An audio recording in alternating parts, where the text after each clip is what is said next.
بسم اللہ الرحمن الرحیم۔ رب اشرح لی صدری ویسر لی امری واحلل عقدۃ من لسانی یفقہوا قولی۔ صلی اللہ علی حبیبہ محمد وآلہ وسلم۔ السلام علیکم احباب صدق و وفا، امید کرتا ہوں آپ خیریت و عافیت سے ہوں گے اور اللہ سبحانہ تعالیٰ کی قربتوں کو سمیٹ رہے ہوں گے۔ سب سے پہلے تمام احباب کو میری طرف سے رمضان المبارک کی یہ پرنور ساعتیں بہت بہت مبارک ہوں۔ امید کرتا ہوں کہ اللہ سبحانہ تعالیٰ کی نور و تجلیات جو چھم چھم برس رہی ہیں، آپ ان کو بہترین طریقے سے سمیٹنے کی کوشش کریں گے۔ آج کا ہمارا موضوع آپ احباب کو جیسے نظر بھی آ رہا ہے، سبحان ربی الاعلی میں چھپے راز و نیاز۔ تو آج ہم سبحان ربی الاعلی میں چھپے راز و نیاز سے پردہ اٹھانے کی کوشش کریں گے۔ جیسا کہ اللہ سبحانہ تعالیٰ نے قرآن کریم میں اپنے حبیب نبی کریم صلی اللہ علیہ وآلہ وسلم سے ارشاد فرمایا، قل کہہ دیجئے، هل یستوی الذین یعلمون والذین لا یعلمون، کہ اے حبیب نبی کریم صلی اللہ علیہ وآلہ وسلم ان لوگوں کو سمجھا دیجئے، انہیں کہہ دیجئے کیا وہ لوگ برابر ہو سکتے ہیں جو جاننے والے ہیں اور وہ لوگ جو نہیں جاننے والے؟ یعنی کہ وہ لوگ جو علم رکھنے والے ہیں اور وہ لوگ جو علم نہیں رکھنے والے۔ یعنی کہ اگر آپ آج یہ معاملہ، آج یہ خوبصورت راز جان لیتے ہیں تو آپ جب ان الفاظ کو ادا کریں گے تو آپ کی ادائیگی اور ایک ایسے شخص کی ادائیگی جو اس چیز کو نہیں جانتا وہ کبھی بھی برابر نہیں ہو سکتی۔ تو آپ وہ امت ہیں جو لوگوں کی خیر کے لیے پیدا کیے گئے ہیں، تو آپ نے یہ معاملہ سمجھ کر دوسروں تک پہنچانا بھی ہے، صرف اپنے تک محدود نہیں کرنا۔ هل یستوی الذین یعلمون والذین لا یعلمون، کہ انہیں کہہ دیجئے کہ کیا وہ لوگ برابر ہو سکتے ہیں جو علم والے ہیں اور جو علم نہیں رکھتے۔ انما یتذکر اولو الالباب، کہ عقل والے ہی نصیحت مانتے ہیں، کہ اگر آپ اپنی عقل میں، اپنے فہم شعور میں اس معاملے کو سنبھالیں گے تو آپ نصیحت مان لیں گے، آپ کو ان الفاظ کے پیچھے کی حکمت سمجھ آ جائے گی، اور پھر جب آپ ان الفاظ کو ادا کریں گے، اللہ کی عظمت کو اور بڑائی کو ادا کریں گے، پھر آپ کے معاملات کچھ اور ہی ہوں گے۔ جیسا کہ اللہ سبحانہ تعالیٰ قرآن کریم میں اعمال کے وزن کی بات کرتا ہے، یعنی کہ جو انسان عمل کرتا ہے ان کا کچھ وزن ہوتا ہے نا۔ اللہ کہتا ہے کہ ہم میزان کریں گے، ہم میزان لگائیں گے، ہم تمہارے اعمال کا وزن کریں گے۔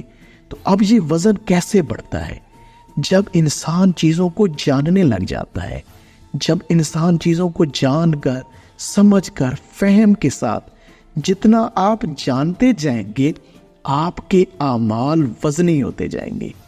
اب جب آپ سجدہ کریں گے اور آپ ان الفاظ کو جان کر کہیں گے تو آپ کے اعمال زیادہ وزنی ہوں گے۔ تو احباب اب اس اصل بات کو سمجھیے، جو شخص علم لے کر، کسی چیز کو جان کر، فہم و تدبر کے ساتھ کوئی عمل کرتا ہے تو اس کا عمل وزنی ہو جاتا ہے، اور اللہ کے ہاں وہ پسندیدہ ہے، قابل ستائش ہے۔ اللہ ایسے شخص کو پسند کرتا ہے۔ اللہ اسی لیے تو ہمیں یہ دعوت دیتا ہے، افلا یتدبرون القرآن، قرآن پر تدبر کرو۔ کب تدبر کر پاؤ گے؟ جب تمہارے دلوں سے تالے ہٹ جائیں گے۔ تو اب اس ویڈیو کو دیکھنے سے پہلے سبحان ربی الاعلی کی ایسی حقیقت سے بہت سارے احباب واقف نہیں ہوں گے، لیکن جب یہ معاملہ، یہ علم، یہ فہم آ جائے گا تو آپ کے قلب و باطن کے اوپر ایک نیا سرور اور ایک نئی چاشنی اترے گی جب آپ ان الفاظ کو ادا کریں گے۔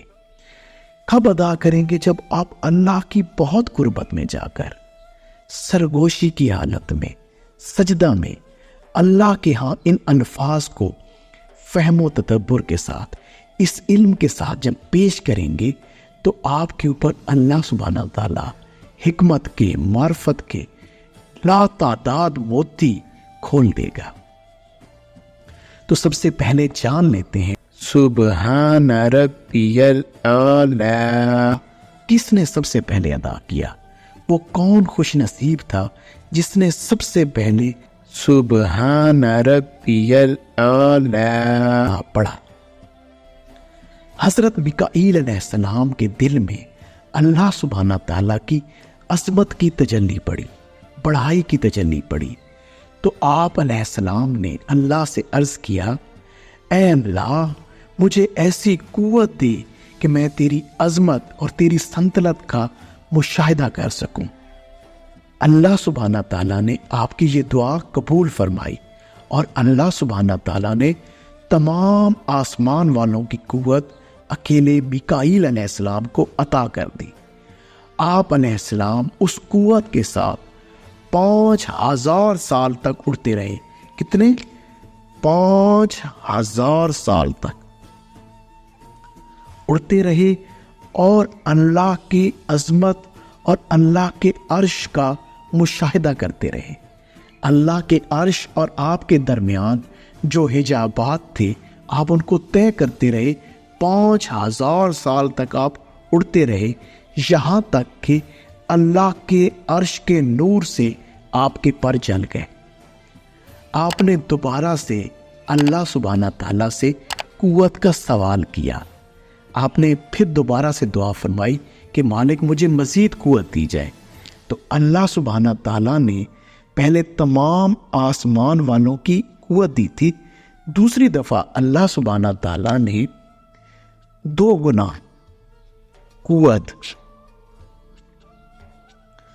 گنا قوت تمام آسمان والوں کی جو قوت پہلے ایک اکیلے میکائیل علیہ السلام کو دی تھی، وہی قوت اب 2 گنا کر کے حضرت میکائیل علیہ السلام کو عطا کر دی گئی۔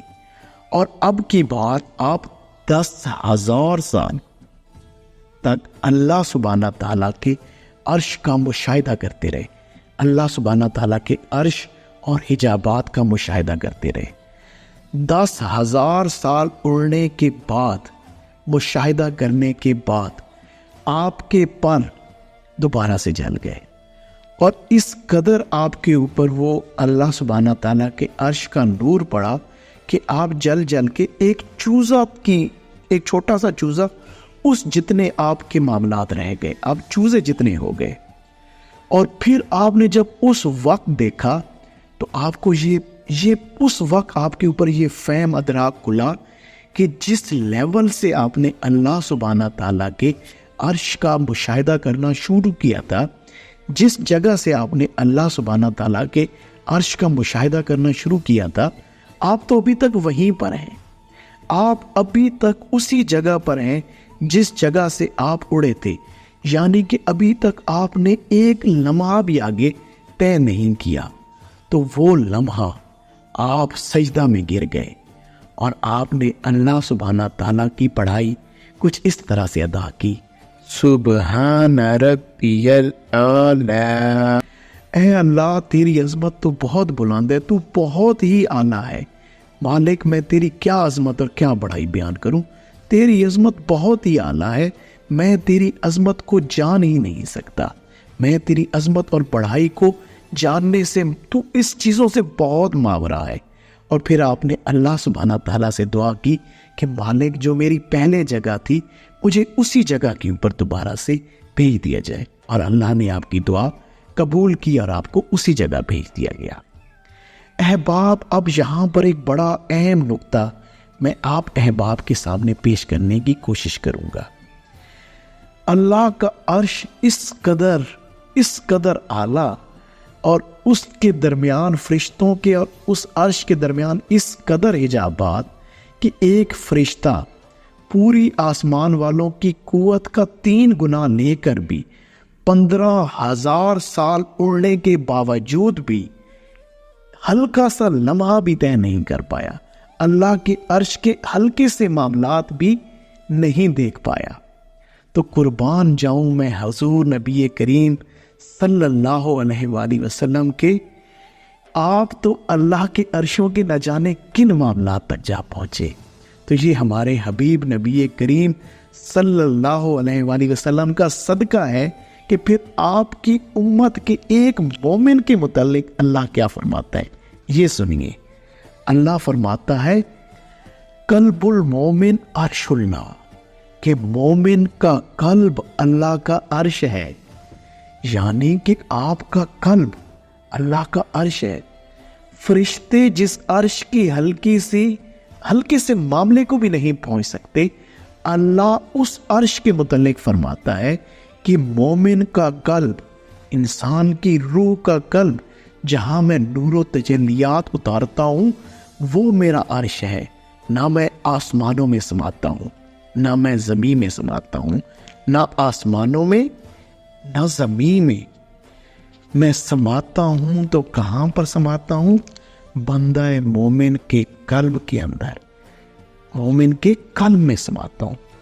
تو احباب، مومن کا قلب، جو قلب اپنا پاک کر لیتا ہے، اس قلب کی بہت بڑی شان ہے، اور پھر اس قلب کی پاکی کے ساتھ سبحان ربی الاعلی کہتا ہے، اللہ اکبر، تو پھر کیا ہی معاملات اس کے اوپر کھلتے ہیں۔ اسی لیے مولانا روم رحمت اللہ علیہ نے بھی بڑے خوبصورت انداز میں ایک خوبصورت نکتہ ہمیں عطا فرمایا۔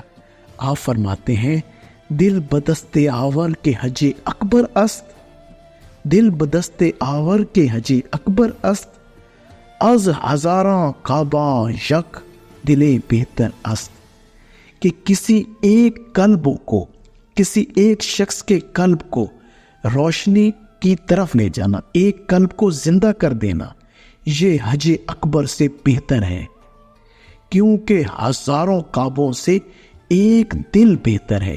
کہ اگر آپ نے کسی ایک دل کی روشنی کا سامان کر دیا، کسی ایک دل کو روشن کر کے اس کو اللہ کی معرفت کا گھر کر دیا، تو یہ ہزاروں کعبوں سے بہتر ہے۔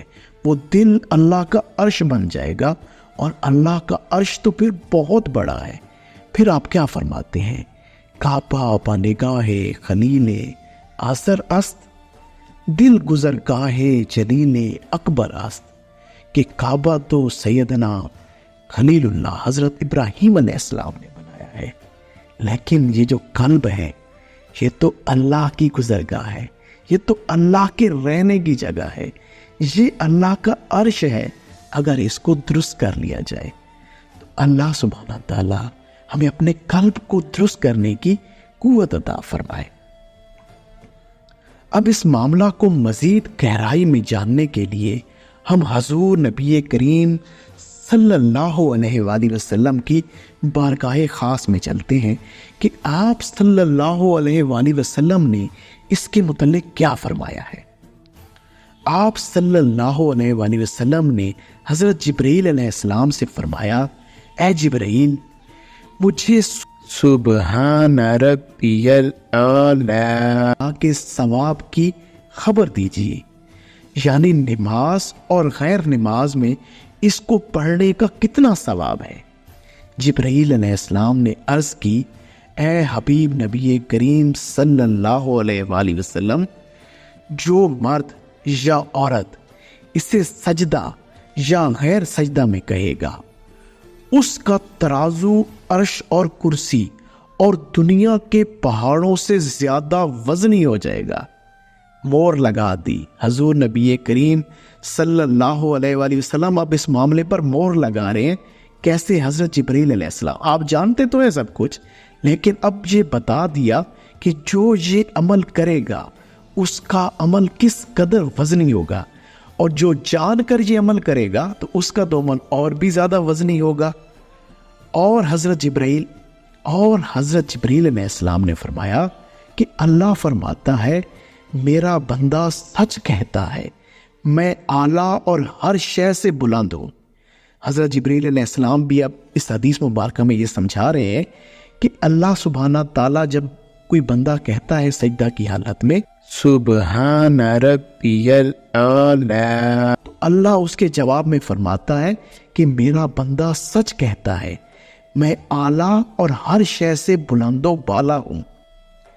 اے میرے فرشتے گواہ ہو جاؤ، میں نے اپنے اس بندے کو بخش دیا اور اسے جنت میں داخل کر دیا۔ اپنے اس بندے کو، یعنی کہ جو جان کر فہم و ادراک کے ساتھ سبحان ربی الاعلی کہتا ہے، تو اللہ اس کو مقام عبودیت دیتے ہیں، اس کو بہت بڑا مرتبہ دیتے ہیں، اس کو اپنا بندہ بناتے ہیں۔ جبریل علیہ السلام نے مزید فرمایا، جب وہ شخص مرے گا جس نے سبحان ربی الاعلی کہا ہوگا، تو میکائیل علیہ السلام اس کی زیارت کے لیے روزانہ تشریف لائیں گے۔ جب قیامت کا دن ہوگا اور اس شخص کو حضرت میکائیل علیہ السلام اپنے پروں پر بٹھا کے اللہ کے سامنے لائیں گے اور اللہ سے عرض کریں گے، اے میرے اللہ، اس کے بارے میں میری شفاعت قبول فرما۔ اللہ سبحانہ تعالیٰ فرمائے گا، اے میکائیل علیہ السلام، میں نے تیری شفاعت قبول کی، اسے بہشت میں لے جا۔ سبحان اللہ۔ تو حضور نبی کریم صلی اللہ علیہ وآلہ وسلم نے حضرت جبرائیل علیہ السلام کے ذریعے سے ہمیں یہ معاملات سمجھا دیے۔ کیا 3 معاملات ہم نے اس میں سے سمجھے کہ جو یہ کرے گا، جو بھی ان الفاظ کو سمجھ، فہم اور ادراک کے ساتھ ادا کرے گا، چاہے نماز میں چاہے نماز کے بنا، تو اللہ سبحانہ تعالیٰ اس کے اس عمل کو بہت وزنی کر دے گا، اس کا یہ عمل بے پناہ وزنی ہو جائے گا۔ اور اس کے بعد ہمیں یہ بھی معلوم ہوا کہ جو یہ الفاظ ادا کرتا ہے، اللہ سبحانہ تعالیٰ خود اس کے متعلق کہہ رہے ہیں کہ میں اسے بخش دوں گا اور اسے بہشت میں داخل کروں گا، اسے اپنا بندہ بناؤں گا۔ اور مزید اس بات کے اوپر اس حدیث مبارکہ میں اس بات پر مہر لگ گئی کہ حضرت میکائیل علیہ السلام جنہوں نے یہ الفاظ پہلی دفعہ ادا کیے تھے، وہ خود ہر روز اس شخص کی زیارت کے لیے آئیں گے۔ یہ کیا اعلیٰ شخص ہے، اسے اپنے پروں پر بٹھا کے اللہ کے سامنے پیش کریں گے قیامت کے دن، اور اس کے لیے اللہ سبحانہ تعالیٰ کے حضور شفاعت کریں گے اور اللہ اس کی شفاعت قبول بھی فرمائے گا۔ حضور نبی کریم صلی اللہ علیہ وآلہ وسلم کو اللہ سبحانہ تعالیٰ نے قرآن کریم میں سورہ نحل میں کچھ یوں ارشاد فرمایا کہ اے حبیب نبی کریم صلی اللہ علیہ وآلہ وسلم، آپ لوگوں کو حکمت کے ذریعے سے دعوت دیں۔ اب اس اہم ترین آیت میں ایک بہت اہم راز ہے کہ اگر انسان کسی کو دعوت دے تو اس سے پہلے اس کو کم از کم مقام حکمت ضرور حاصل ہو۔ اب مقام حکمت کیسے حاصل ہوتا ہے؟ تو اس کے لیے میں آپ احباب کو سیدنا علی المرتضیٰ شیر خدا رضی اللہ تعالیٰ عنہ کی بارگاہ خاص میں لیے چلتا ہوں۔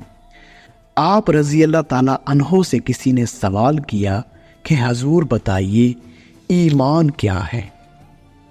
ایمان کے متعلق آپ سے سوال کیا گیا تو آپ رضی اللہ تعالیٰ عنہ نے بڑے خوبصورت انداز میں ارشاد فرمایا کہ ایمان کے 4 ستون ہیں، تو وہ 4 ستون جب قائم ہو جاتے ہیں تو تبھی انسان کو اصل ایمان حاصل ہوتا ہے۔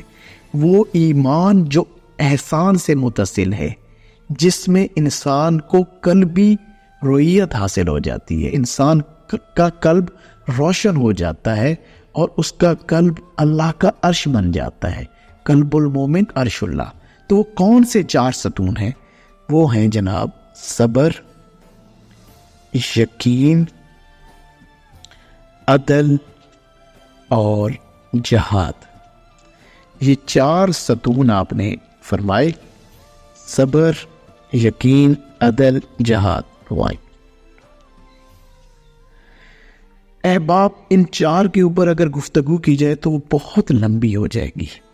ہم یقین کے اوپر گفتگو کرتے ہیں کیونکہ ہمارا تعلق ہم جس عمل کے اوپر ہیں، ہم جس چیز کو کرنے کی کوشش کر رہے ہیں، وہ ہے علم الیقین سے حق الیقین کا سفر، کہ ہم کیسے اپنے علم سے اللہ سبحانہ تعالیٰ کے یقین کے اس مقام تک جا پہنچے جو مقام مشاہدہ ہے، جسے حق الیقین کہتے ہیں۔ تو ہم یقین کے سفر پر ہیں، تو لہٰذا ہم یقین کی بات کرتے ہیں۔ آپ رضی اللہ تعالیٰ عنہ نے مزید فرمایا کہ یقین کے اصل میں 4 شعبے ہیں۔ کون کون سے شعبے ہیں جناب؟ شعبہ ہے ذہانت، پہلا ہے ذہانت، فہم و فراست، یہ یقین کا پہلا شعبہ ہے۔ دوسرا ہے تاویل حکمت، اور تیسرا ہے عبرت کی نصیحت، اور چوتھا ہے اس کا سنت اولی۔ اب میں ذرا اس کو ایکسپلین کروں گا تو انشاءاللہ آپ کو بڑے احسن انداز میں ان معاملات کی سمجھ آ جائے گی کہ ہم یہ کیوں عمل کر رہے ہیں، کیا وجہ کیا ہے کہ ہم ان معاملات کے اوپر، جیسا کہ آپ احباب کو یہ عرض کیا کہ ہم علم الیقین سے حق الیقین کے سفر پر گامزن ہیں۔ تو احباب، سیدنا علی المرتضیٰ شیر خدا رضی اللہ تعالیٰ عنہ نے بڑا خوبصورت یہ نقطہ بیان کر دیا کہ یقین کے آگے 4 شعبے ہیں۔ اگر آپ یقین کو مکمل قائم کرنا چاہتے ہیں، ذہانت، فہم و فراست، تاویل حکمت، عبرت کی نصیحت اور سنت اولی۔ احباب، ذہانت و فہم و فراست کیا ہے؟ یہی کہ آپ اپنا فہم، وجدان اور شعور اس قدر روشن کریں، آپ اس قدر علم والے بنیں، اپنے قلب کی صفائی بھی کریں، یعنی کہ ذکر و اذکار، اپنے قلبی معاملات پر توجہ دیں۔ یہ ذہانت اور فہم و فراست بیان کر رہا ہوں۔ آپ اپنے قلبی معاملات کے اوپر توجہ دیں، جیسا کہ بہت سارے احباب ہمارے ساتھ، جو ہمارا نیا سیشن مارچ میں ذکر الہی کا شروع ہو چکا ہے، آپ احباب میں سے بہت سارے احباب اس میں ہمارے ساتھ جڑ چکے ہیں۔ جو نہیں جڑے تو میں لنک اس میں بھی، اس ویڈیو میں بھی ڈال دوں گا، یا آپ ہم سے اس نمبر پر رابطہ کر لیجئے 033368211718 سید آصف فاروقی۔ آپ اس نمبر پر ہم سے رابطہ کر سکتے ہیں، انشاءاللہ ہم آپ کو اس معاملے میں بھی ایڈ کر دیں گے۔ ٹھیک ہے احباب، تو انسان جب اپنے قلب و باطن کو روشن کرتا ہے، اپنے قلب و باطن کی صفائی کرتا ہے، اور ساتھ میں وہ علم لیتا ہے اور علم کی اصل حکمتیں بھی لیتا ہے، اپنے شعور کو روشن کر لیتا ہے، جب یہ دونوں معاملات آپ کے ذکر و اذکار اور شعور کی روشنی، ان دونوں میں آپ راسخ ہو جاتے ہیں، آپ ان میں انڈلج ہو جاتے ہیں، آپ ان کے اندر بہت ہی توجہ کے ساتھ اتر جاتے ہیں، راسخون فی العلم ہو جاتے ہیں، تو پھر دوسرا آپ کے اوپر اہم ترین نقطہ کھل جاتا ہے۔ سیدنا علی المرتضیٰ ایسے نہیں، حضور نے فرمایا یہ میں اگر علم کا شہر ہوں، اور حضرت ابوبکر صدیق، حضرت عمر فاروق اور حضرت عثمان غنی کے متعلق جو بات فرمائی، بنیادیں اور دیواریں، تو آخر میں فرمایا کہ سیدنا علی المرتضیٰ اس کا دروازہ ہے۔ آپ دروازہ جب کھولیں گے، اندر داخل ہوں گی، تو سیدنا علی المرتضیٰ شیر خدا کے بعد سیدنا عثمان غنی، سیدنا عمر فاروق کا وہ جلال، سیدنا ابوبکر صدیق کی وہ محبت و عشق، تو پھر آپ حضور کی ذات تک پہنچیں گے۔ ایسے آپ کے جو فرمان ہیں ان میں بے پناہ حکمت ہے۔ تو جب آپ اس عمل سے گزریں گے، شعور اور اپنے ذکر و اذکار سے اپنے قلب کی صفائی کے بعد آپ راسخون فی العلم ہوں گے، تو پھر آپ کے اوپر حکمت کھلے گی۔ آپ جب قرآن کو پڑھیں گے، کسی بھی بات کے اوپر تھوڑا سا غور کریں گے، تو اللہ اس کی حکمت آپ کے قلب پہ اتار دے گا۔ آپ کا قلب اس قدر روشن ہوگا کہ پھر آپ کو صرف کتابوں کی ضرورت نہیں رہے گی، اللہ کی ذات آپ کے قلب کے اوپر ایسا نور، ایسا علم اتارے گا کہ آپ کے معاملات بہت روشن ہو جائیں گے۔ اور جب حکمت اترے گی تو پھر آپ عبرت کی نصیحت پکڑیں گے، آپ کو پتہ چلے گا. آپ پھر کوئی بھی بات پڑھیں گے, اگر کسی نے اس معاملے پر علم عمل نہیں کیا ہوگا اور وہ اس چیز میں سے گزرا ہوگا, تو آپ اس کی ذات سے نصیحت حاصل کریں گے کہ کیسے اصل میں شیطان نے اس پہلے سجدے سے انکار کیا, تو وہ انکار کر کے کس قدر تاریکیوں میں جا پڑا. ایک سجدے کا انکار تھا اور ہم نہ جانے کتنے سجدوں سے انکاری ہیں. تو ہم کیا کر رہے ہیں؟ تو آپ پھر اس معاملے سے عبرت پکڑیں گے. اور جب انسان قلب و باطن کی صفائی کے ساتھ اپنے اندر کے معاملات کو صاف کر کے راسخون فی العلم ہو کے حکمت کا سمندر اپنے اندر ڈبو کے اور عبرت پکڑ کر اپنے گناہوں سے عبرت پکڑ کر عاجز اور انکساری کے ساتھ اللہ کے حضور جب پیش ہوگا, تو وہ پھر سنت اولین پر ہوگا. وہ انہی لوگوں میں شامل ہوگا جو حضور کی سنت پر پہلے عمل کرنے والے ہیں. وہ انہی کے جیسے عمل کرے گا. وہ ایسے حضور نبی کریم صلی اللہ علیہ وآلہ وسلم نے فرمایا کہ میری امت میں ایسے بھی لوگ آئیں گے جو بروز محشر انبیاء کے ساتھ بیٹھے ہوں گے. تو یہ وہی لوگ ہوں گے جو اپنے ان تمام معاملات سے گزرے ہوں گے. تو آج ہم نے یہ کوشش کی کہ آپ احباب کو رمضان المبارک کی ان پرنور ساعتوں میں سبحان ربی الاعلی کی ان خوبصورت حکمتوں کو بتائیں, ان رازوں کو سمجھائیں, تاکہ اب جب آپ اللہ کے حضور سجدہ کریں گے اور آپ کے دل میں اللہ کی عظمت کے یہ معاملات کھلیں گے کہ ایک فرشتہ نہ جانے کتنے سال پرواز کر کر کے دو بھی اللہ کی ذرا سے عرش کے معاملات کو نہیں پا سکا, لیکن اللہ آپ کے قلب کے متعلق فرماتا ہے کہ اے بندہ مومن, اگر تو اپنا قلب پاک کر لے گا تو یہی میرا عرش ہے, قلب المومن عرش اللہ, اسی میں آ کے سما جاؤں گا. اللہ سبحانہ تعالیٰ آپ کو اور مجھے اپنا قلب صاف کرنے کی توفیق عنایت فرمائے, ہمیں علم و حکمت لے کر اس پر عمل کرنے کی توفیق عنایت فرمائے. اچھی بات کو سن کر دوسروں تک پہنچا دینا بہترین صدقہ جاریہ ہے. جزاک اللہ. السلام علیکم.